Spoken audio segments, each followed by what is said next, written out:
Hello, everybody, and welcome to the Showcast, a series of candid conversations from the world of film, brought to you by The Film Verdict and hosted by yours truly, Matt Micucci. Our guest tonight, none other than the great Serbian director, Miroslav Lekic.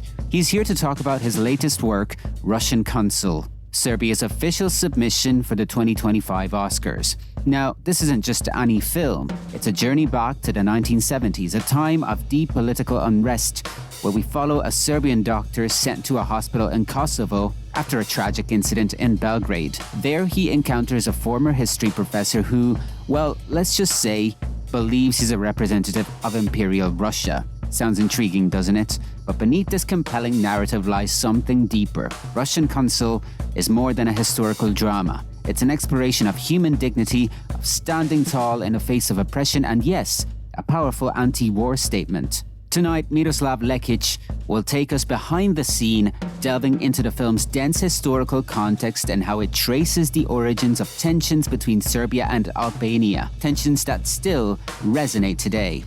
He'll also share insights on the novel that inspired this film and make it clear Russian Consul is not meant to be taken as a political manifesto.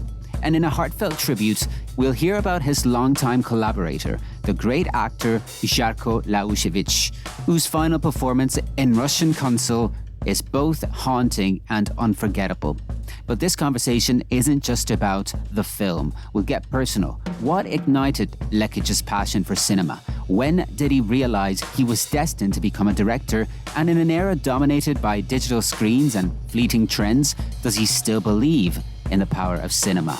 So fire up an Audiotini and listen to the audio waves as they fly through the air. This is the Showcast. Hello, Miroslav. Welcome to the Showcast. Hello, Max. Nice to meet you and nice to see you. Yeah. Brilliant. Well, it's definitely a pleasure to speak with you about, of course, your film, Russian Consul. Before we do, something that I like to do for the Showcast, for this podcast series is, especially when it's the first time I speak with an esteemed filmmaker such as yourself, is I like to break the ice by asking a very simple question. Very simple, but kind of fun. Okay. And let's see what you will answer when I ask you, what is your first memory of cinema? Oh, that's nice. So the first memory of cinema is... So I was in primary school. I think that is correctly in English. I was 10 or 11 years, and we go together, all together to the cinema, and we watched Hitchcock. West, I forgot. North by Northwest. North by North. Yeah, great. Thank film, you for helping me. Yeah, and that was completely surprise for me. I was really young. I tell you, I was probably 10 or 11 years. In Yugoslavia, in that time, there was not so many American films. So that was the other surprise. I looked the movie in the color with a lot of action, and then from that time I fall in love to Hitchcock. So that is my first memories. So my first memories are the action movie and one great director. Absolutely. I mean, I love Hitchcock, he's definitely one of the greats. But yeah, you mentioning that film, it's a great film. But I'm also curious to know, you talked about loving action films, thrillers, and of course, having seen your movie, I can see that some of that influence remains. But just in general, When do you think you started thinking that you would like to become a film director? So that was at the beginning of high school. I was probably 14 years old, and I don't know reason. When someone asked me, okay, what are you doing after the high school? What is your, find as a faculty, I always said I'll be a film director. I don't know why, really. I don't know why. That was some strange. 1 year before, I'd like to be, I don't know, pilot. 2 years ago, I'd like to be atom physical. First class of high school, I make solution that I'll be film director. So, and after that, I really stay hard in that way of thinking. And when I fill up 18 years, I go to the Faculty of Dramatic Art, and I started to study with film director. So it sounds like it was very natural and almost accidental, but I don't know if I completely believe it because you seem to be really good at it. So, when was there a moment when you realized that you really might become a film director? You weren't just saying it, but... that was 2 or 3 years after college, after faculty. So that was when I finished my first featuring movie, Stairways to Heaven. Then I realized that I could be a director because that was the cheapest movie in ex-Yugoslavia in that time. That was really, really absolutely underground. In relation with... those times, that's about, I don't know, 5,000 euros or 4,000 euros, completely featuring film with actors, camera, etc., etc. So, but after that, I realized that I could be a director. Before that was, something very... not definitely clear to me, but after that I know, okay, I be able to directing movies because after this I know what I have to do to finish the movie, how to thinking about in movie, how to explain your idea, how to telling a story, many things. After that I recognized. Yeah, you learned the language of filmmaking, but was there something that, from early on you felt like you wanted to say with your movies, like a message that was a driving force behind you learning to make movies, but also actually making movies? Yeah, always it is, it's very easy to find the goal, what do you want to say, but how to say is a very complicated, to find the language of movies, to make a contact with the people, to make understanding for your films, because always at the beginning you think everything will understand me. After that, you catch that is not true.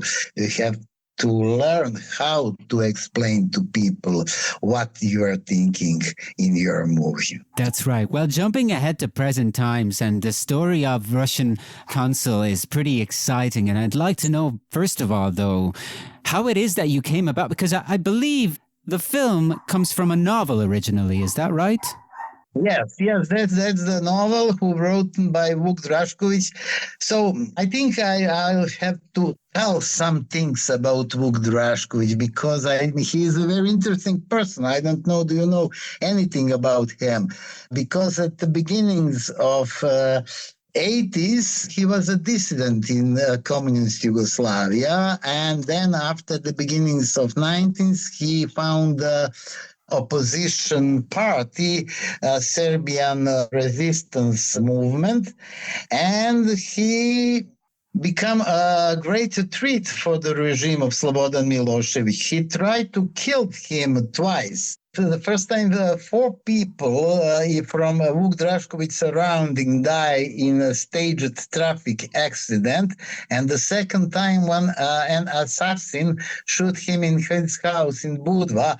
but bullet only grazed him. So I'll be short, believe me.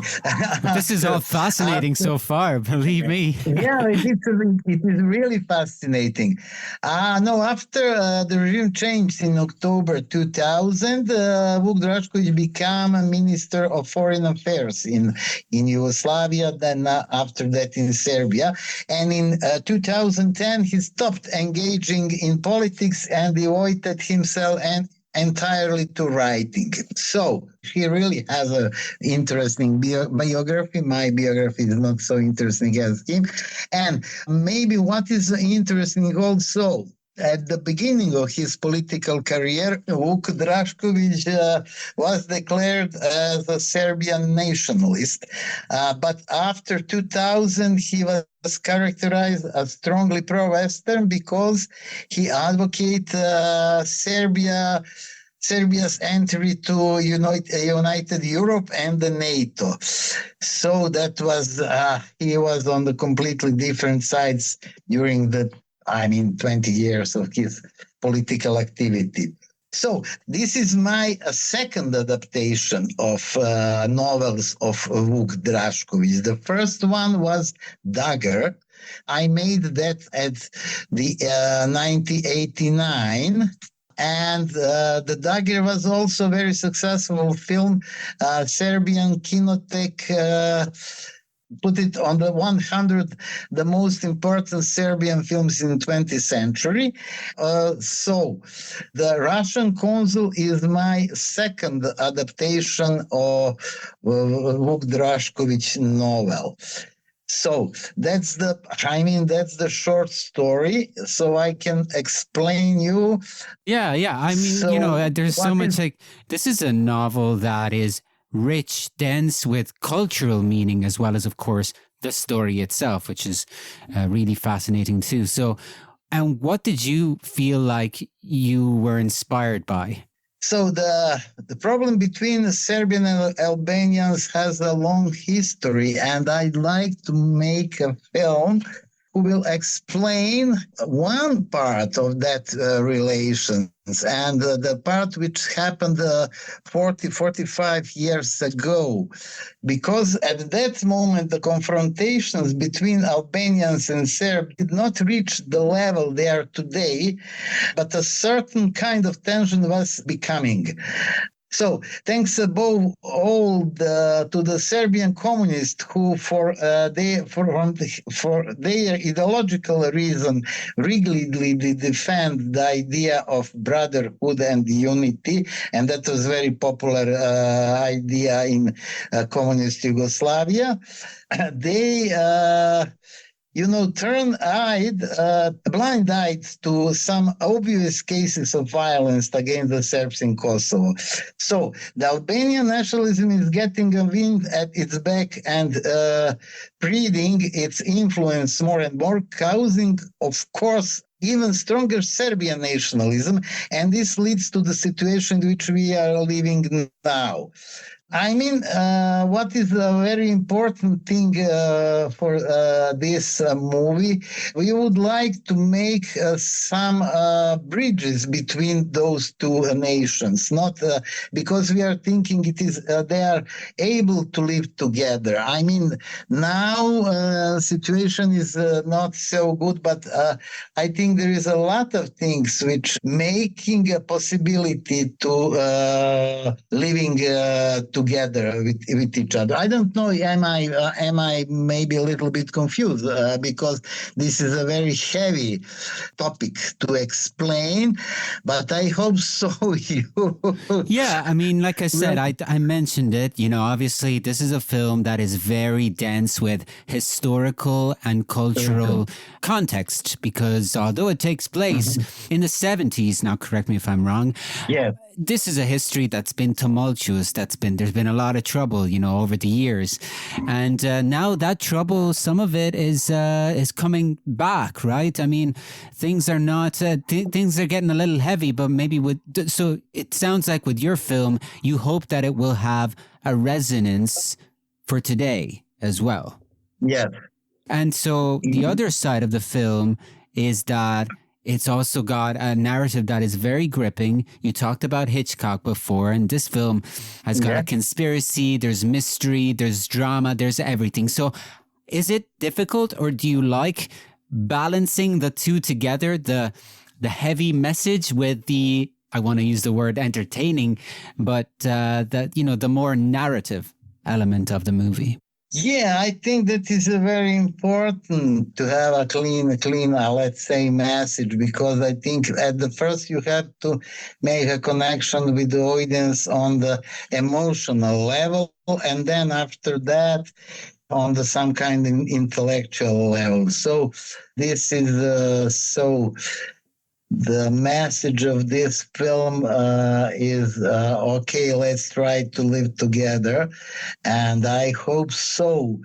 The audience will understand that. So I don't know. So I think I made some success in talking that story, but it is very interesting to asking you, how did you understand the end of the film, and how did you understand, that clashes between Serbian and Albanians? I think there is, the both sides are innocent in some way. Right. Yeah. And I mean, as an outsider, obviously, I'm not from the region. I have watched a lot of movies from the region. I've been in the region myself, and I like, I know a little bit about the history of the region, but obviously I don't know as much as somebody from the region. So what I can tell you is that films like this, especially in the way that you make movies, they're very universal. I mean, they can appeal to an audience that is also not from the region, that doesn't really know much about the history.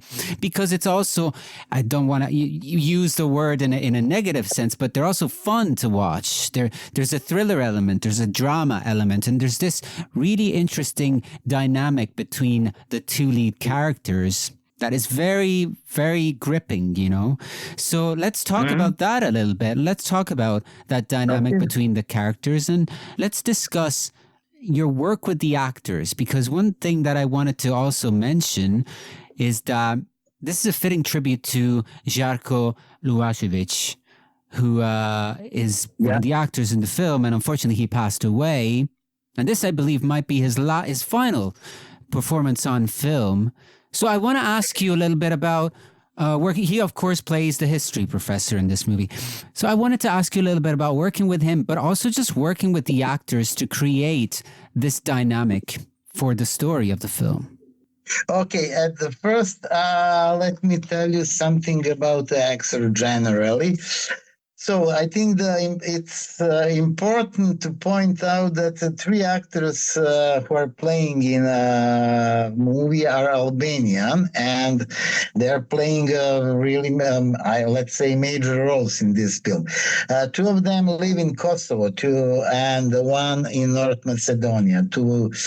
So I have already collaborated with two of them, and on my previous project. Precisely because of sensitive of the topic, I talked to all of them to see if they had any objection to the text in terms of non-objective treatment of Albanian characters, And all three understood this project as an exclusivity artistic project and not some kind of political pamphlet. So we have a completely understanding on the set. And all three of them told me what I told you a little bit earlier.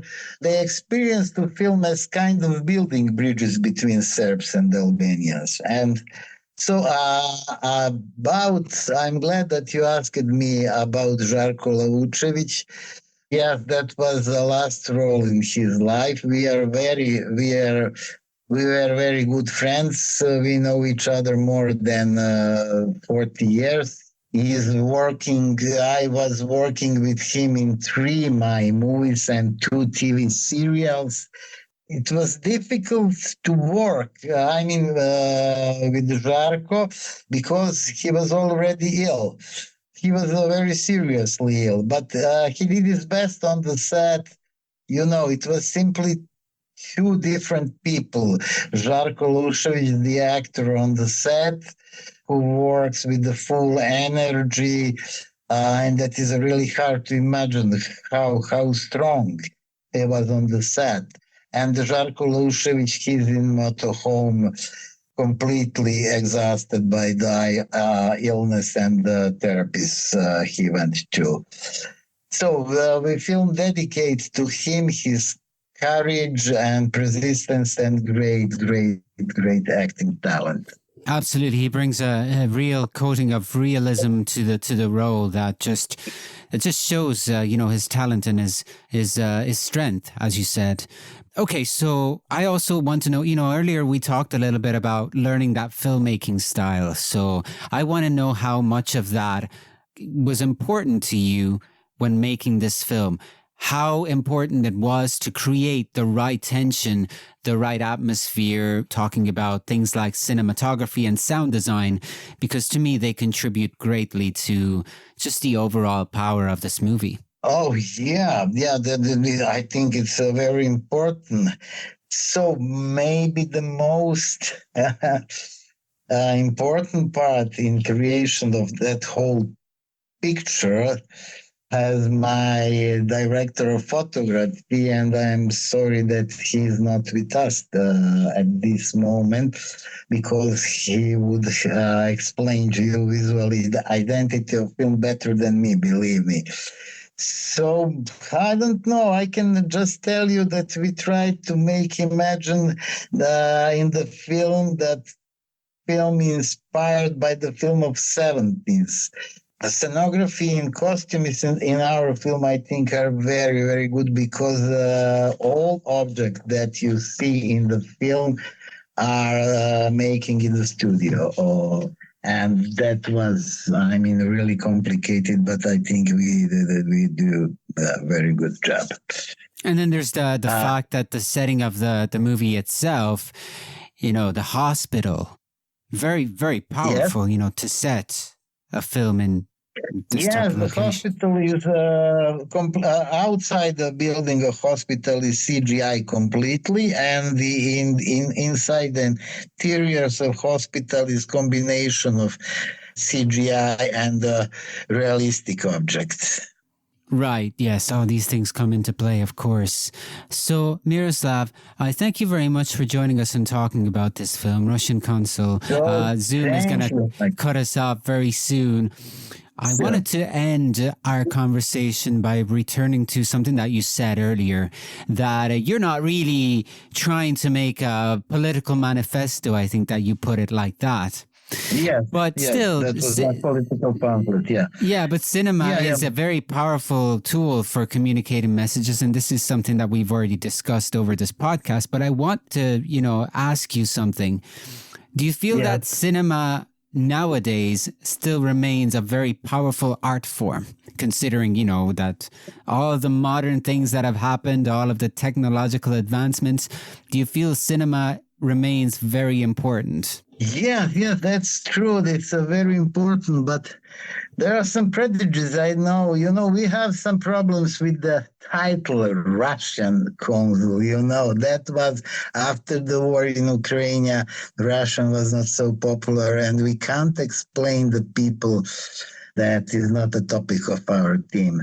So I'm trying to convince the people to watch the film first and then draw the conclusion. I think the film is really very, very important, hard things in our...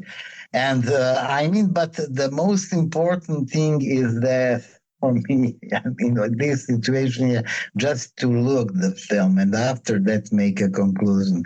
I sincerely hope that the showing of this film now will help in that direction. Because it's great. It's a great film. And Miroslav, I really enjoyed chatting with you about it. So thank you. Thank you very much. Thank you. Thank you for joining us. Thank you.